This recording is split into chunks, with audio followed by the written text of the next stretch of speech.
Ngiyabonga Nkosi ukuguqa kule ndawo yaseMpuza. Wawuthi manje lapha eMkhaideni ngizwe kukhulunywa ngeMpuza ngingazi ukuthi kuphi. Namhlanje ngibona ngamehlo uBombela mase kuyisihlane emhlabeni. Badwala benkosi enkulu ngizokhuluma ngicela ukushesha ngifike egcineni. Kodwa bonke babesho kanjalo. Labathi bezoshesha ngenzeki. Ngeyilanga uthi inkosi yamakhosi mayiqa ikhuluma lapha ithi uBombela wayenguNkulunkulu wezinto zonke. Wayihlahla, utshani, nezilwane zasendle.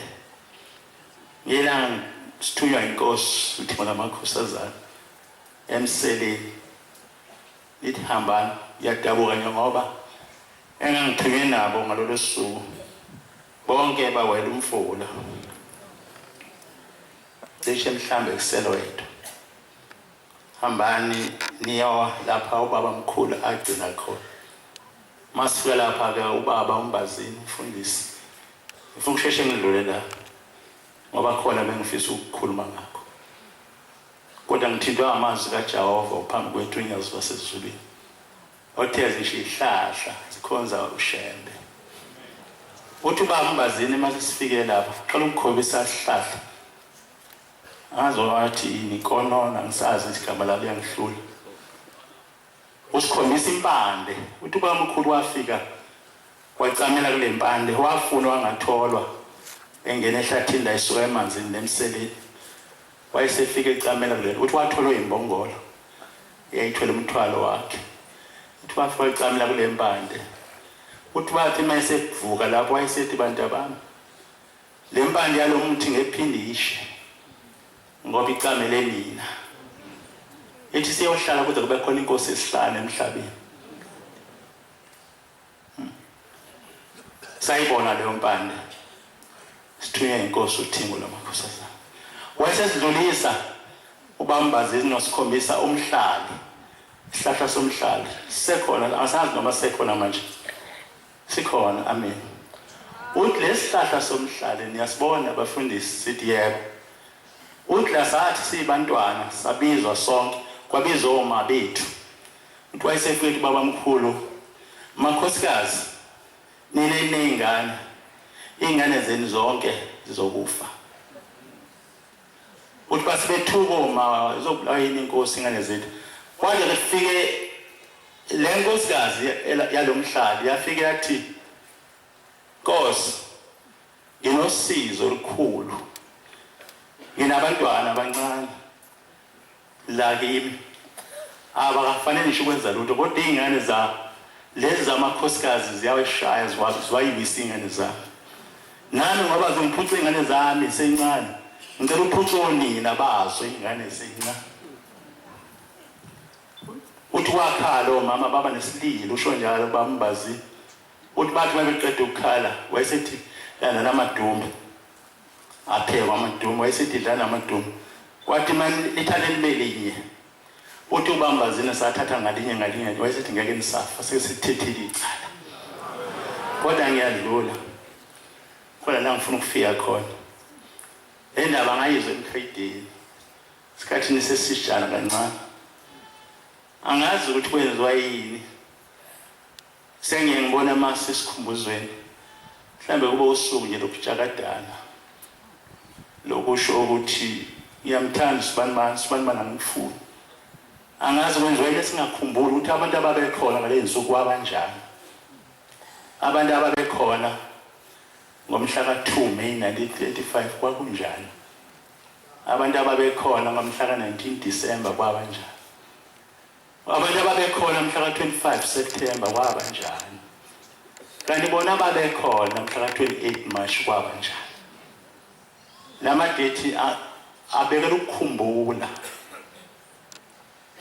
angazi kwenziwa yini ushembe mase ehlala phambi kwethu isikhathi eside bese ethi usathane mzondeni manje lo shembe nifuna umunye ningabe nisamthanda aqali ngala makhosi esiwabonile thina sibancane nangu baba mkhulu kwenzeka lokho ithi inkosi mayikhuluma emkhayideni ithi ngangisesikoleni ngifundisa ngangiseklasini labafana ngesikhathi kufika ucingo lolo libizwa ngokuthiwa i-telegram lingibikela ukuthi ubaba uyagula kakhulu emkhayidini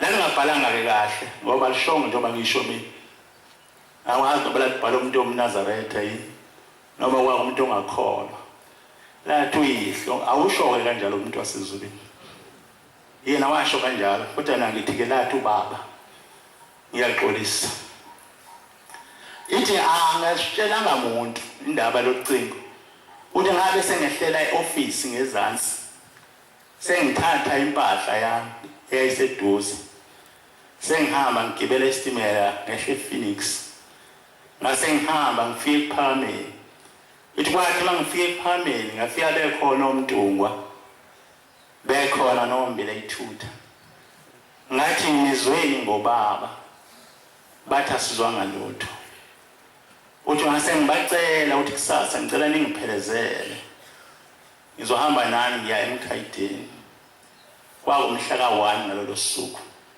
kuMay ngo-1935 ithi usuku lolo engagcina ngalo esikoleni angibuyanga ngabuyela ngangikhona inkosi uNyazi lezulu lithi ushembe mezohlala usesazi ukuthi uzokwenzani uthi ehlala nje uthi omunye lapha udriver wesitelingi munye isho njalo eTafelkop yathi ningangiphazifisayo baNazaretha ngenani nihlale isitimela ngiyasishayela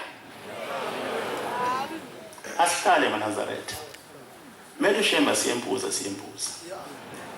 asenze nje lo bakusho kuphela singene isitimela sihlale sibheke isidriver sibhekiswaphi ayibonga Nkosi uthi-ke ngase ngidlula ngathi kuseni ngizodlula ngimthathe lapha ePharameni uthi ngadlula ngawolala komunye umuzi khona umuzi ke engathandi ukubiza iyalalela inkosi kuwona ulapha ngasehla kwase-Afrika angisathandi nengikhuluma ngalowo muzi